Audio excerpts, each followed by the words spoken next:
We are back once again with Ethan Forman of the Gloucester Times to get us caught up on a whole lot of stuff going on in and around our community. How you doing, Ethan? It's crazy. Yeah, Crazy. Yeah. it's crazy. Yeah, it was So, a weird week. We had crime in Gloucester, right? mhm.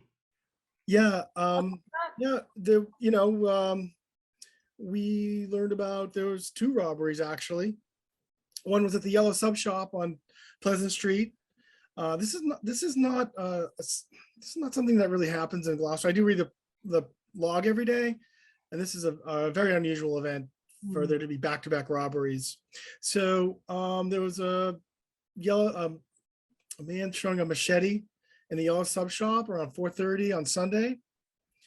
Yellow Sub Shop is, again, an institution in the city, Mm. and the owner unfortunately also had a fire in their house recently. So, my heart goes out to her, but this is unrelated to that. There was a robbery on Sunday, and then Monday morning, the Speedway was robbed. We started getting social media, people on Facebook, hey, what's going on at the Speedway? I went down there.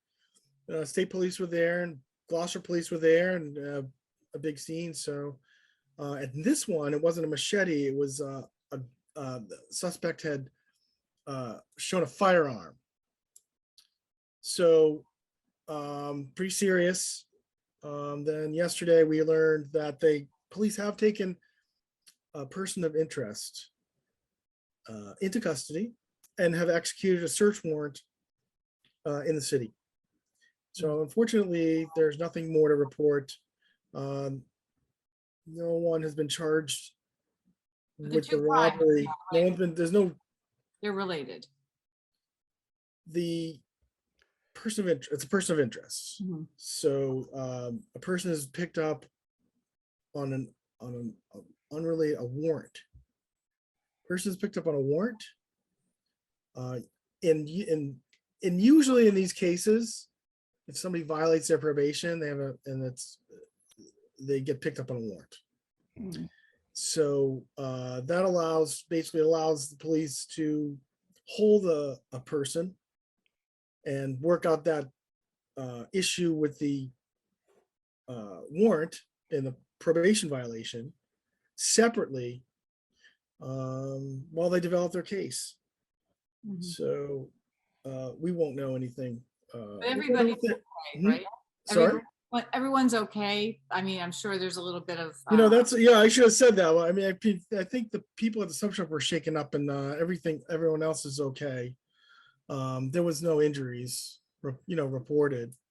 But I think the important thing is that someone, if they did it, I don't know, but they're off the streets, so I think that's a good thing. And we should point out that we're recording this right around lunchtime on Thursday, just in case that adjusts the timeline in case things break in the next 24 hours or so. Okay, so thanks for that, Ethan. By the way, get the tuna sub at the Yellow Sub Shop. That's their signature. Yeah, I heard that the tuna is especially. I'm an Italian guy. How's the Italian? It's great. It's fantastic. Yeah, yeah. I'm home now, working from home, but I'll when next time next week I'll get up there, and I think we should I support them. Yeah, I'm going out on the adventure with my house guest tomorrow night, and we're going to get yellow subs before we go. Beautiful. Excellent. All right, we're thinking of Fatima and her family, so thanks for that, Ethan. Okay, there's big news coming from Sawyer Free Library. This is really interesting. This is a great project. They're going to add 15,000 square feet onto the School Street side of the library. This project has been in the works for 6 years. And they had a little bit of trouble with the previous design, and they've accommodated all the concerns about preserving the existing library building, which was designed by a local architect, Donald Monell, in 1976. So maker space for teens, children's room on the second floor, 110 seat community room. Listen, when we're talking about where to hold city council meetings, Gloucester does not have a lot of public meeting space. Okay, there's not a lot where they can hold these meetings. This is it's going to be an asset to the city, and as the city is moving away from the fishing industry, as Mern Sibley, the president of the board of trustees, said, we need to spur a different kind of economy, and this is the library is one way to do it.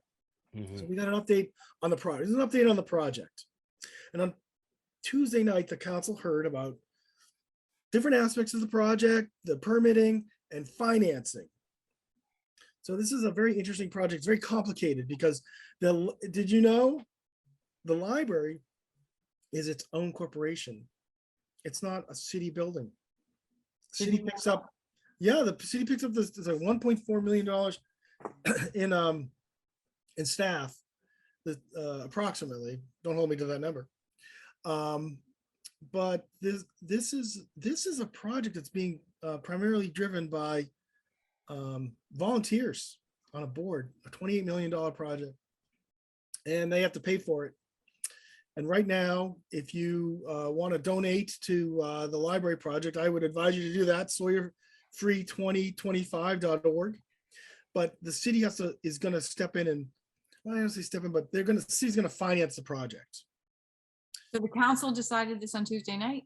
They're outlining it. They're going to have to come in for a loan authorization in the fall. But the trustees came in to give them an update. And the important thing to know is that the city is going to do the borrowing.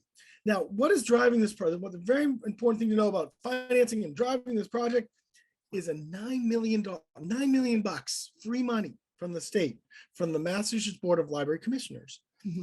And in order for them to get this grant, this huge grant, they need to have the financing in place before the grant can come through. The grant will be paid out, $9 million, will be paid out over 5 years. So it's a long-term financing. So who can do this? A city, right? Cities can do this kind of borrowing.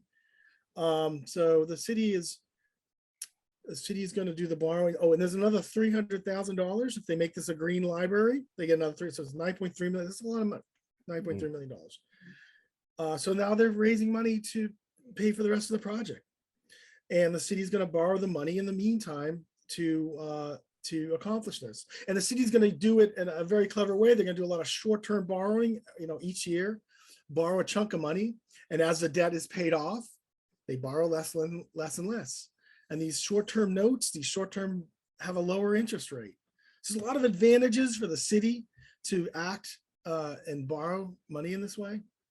If you want to look at it and say, well, the elephant in the room is the city is you're going to have to pay the bill for a library, but that's not really what's going to happen, because fundraising, the hope is fundraising, and of course, the state grant is gonna pay for it. So I think that I tend to look at this as a positive win for the city.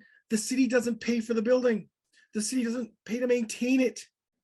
Most cities have a library budget for, if they have to put in an HVAC system or do other work. The city, our town, is doing that. And Gloucester is getting about a free ride for about 100 years. So now they're just going to act as a fiduciary, and it's not really going to cost the city much money. This borrowing, when you have to go out and borrow money, you have to pay a certain amount of money to borrow money. You have to do everything. You have to get the paperwork in order, whatever. But the city routinely authorizes what are called bond anticipation notes. So they're already doing that. They're already incurring that cost. So even the cost to borrow money is not something that's a factor in this. So I tend to look at this as a positive win for the city acting in this way. It's a large number, but they've already raised about $5 million. The last I saw, Ethan, I think it was 14.5 million of the 28 has been raised. That includes the $9.3 million from the Massachusetts Board of Library Commissioners. It's another $5 million in pledges. You have the Institution of Savings. It's pledging $1 million. Yeah. Bank Gloucester, I think about 250. Yeah. Cape Ann Savings Bank, 250. Mass Development and the Mass Cultural Council are kicking in another 200,000. So the hope is that in 5 years, 5 to 7 years, they'll be able to get the cash flow and pay off the loan. They're anticipating that loans will be paid off in, you said what, 2027? Is that right? Hmm. Yeah. And it's the remainder of it's the balance of the $28 million that the city will have to borrow, right? Well, see, now we're gonna get into the technicalities. The city is gonna borrow, is gonna go on the, its obligation, general obligation will be for $28 million. Okay, all right. They can borrow for the whole thing. I You see. already know you have half. Yeah, okay. So when they start issuing the bond anticipation notes, what are they gonna borrow for? That's above my pay grade. They'll already be able to put some money toward the project, toward that borrowing probably, and reduce the, the debt, and it'll go down. If the library trustees went out and borrowed $28 million, which they could do, right?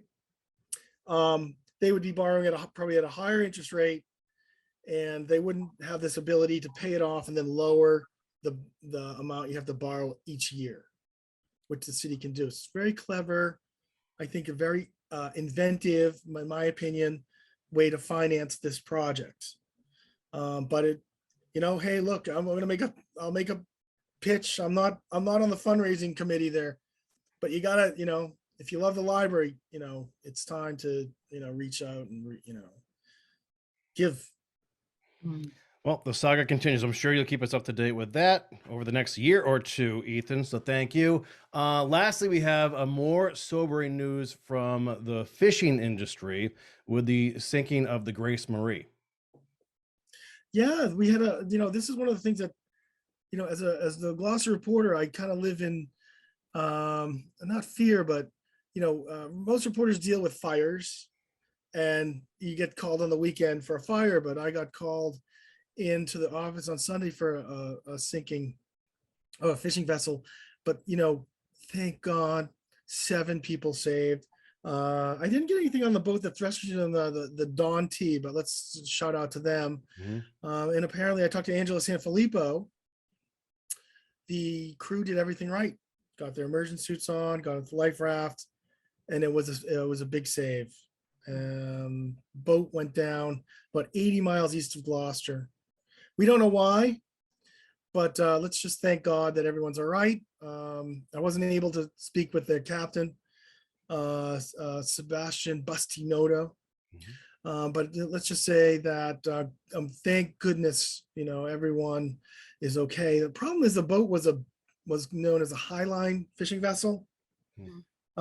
It had a big catch.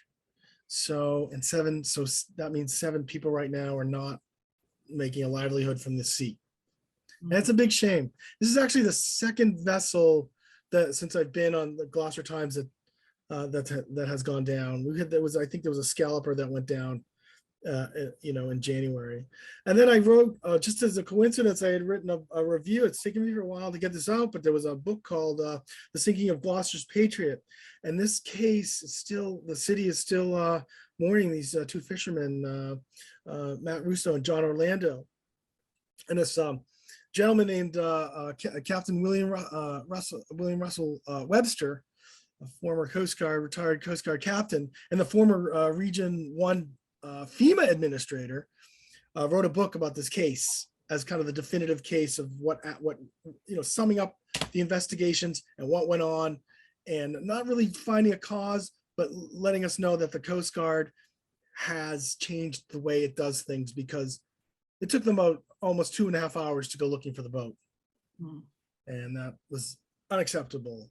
So glad that the crew of the Grace Marie is safe. And hopefully the Coast Guard has learned some lessons, and I think they have, from the disappearance of the Patriot. Now, I'll just add this. That book hit home to me when I went to Fiesta, and I saw family members carrying the oar for the Patriot. And that brought home Fiesta for me. So it's a dangerous profession, and I'm glad everyone is safe from this. And hopefully there are lessons learned. So if you get to read the book, it was by, I'm not going to get the press right, but The Sinking of the Gloucester's Patriot. You look for it. The History Press. It was published in May. So go look for it. Perfect. All right. Well said, Ethan. We appreciate your time and work as always, and we will see you this time next week. Thank you, Kory. Thank you, Heather. Bye, Ethan. Bye, Gloucester.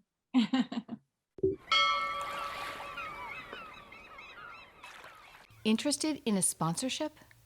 Email sponsor@1623studios.org to learn more.